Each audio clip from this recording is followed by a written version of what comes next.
मध्य भारतातून वाघांची शिकार आणि तस्करी प्रकरणात आता आंतरराष्ट्रीय संबंध समोर आले आहे। गेल्या 4 महिन्यात भारतातून म्यानमार मार्गे चीनमध्ये किमान 15 वाघांची तस्करी करण्यात आल्याची धक्कादायक बाब समोर आली आहे। तर न्यायालयाने देखील ही बाब गांभीर्याने घेतली असून मृत वाघांबाबत सर्व अधिकृत माहिती सादर करण्याचे आदेश वन विभागाला दिले आहेत।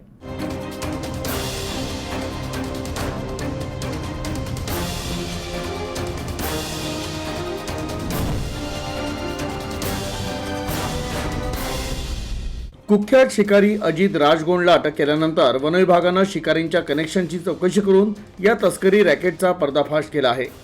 याशिवाय वाघांची शिकार करण्यासाठी शिकारी टोळीला पैसे देणाऱ्या जमखान कपला मिझोरम मधील एझॉल मधून अटक करण्यात आली। यापूर्वी मेघालयची राजधानी शिलाँग इथून लालनी सिंग आणि निंगसँग लून या 2 आरोपींना अटक करण्यात आली होती। या अटकेमुळे तस्करी केलेले वाघ हे मध्य प्रदेश आणि विदर्भातील जंगलातून असल्याची धक्कादायक माहिती समोर आली। दरम्यान वाघांच्या शिकारीचा वाढत्या घटनांचा मुद्दाही न्यायालयात उपस्थित करण्यात आला। मागील 5 वर्षात विदर्भात 160 वाघांच्या मृत्यूची माहिती ॲडव्होकेट सुधीर तोडीतेल यांनी मुंबई उच्च न्यायालयाच्या नागपूर खंडपीठाला दिली।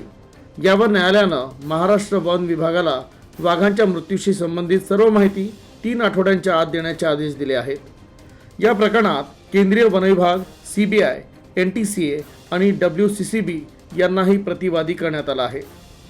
चंद्रपूरमध्ये शिकारींना अटक केल्यानंतर तपासादरम्यान गोंदिया जिल्ह्यातील सडक-अर्जुनी वन विभागानं या आठवड्यात वाघ आणि बिबट्यांची शिकार करणं तसंच त्यांच्या अवयवांची तस्करी करणं या आरोपाखाली 3 आरोपींना अटक केली। या आरोपींकडून मिळालेल्या माहितीच्या आधारे वन विभागानं गडचिरोली जिल्ह्यातील कोरची इथून आणखी 2 आरोपींना अटक केली।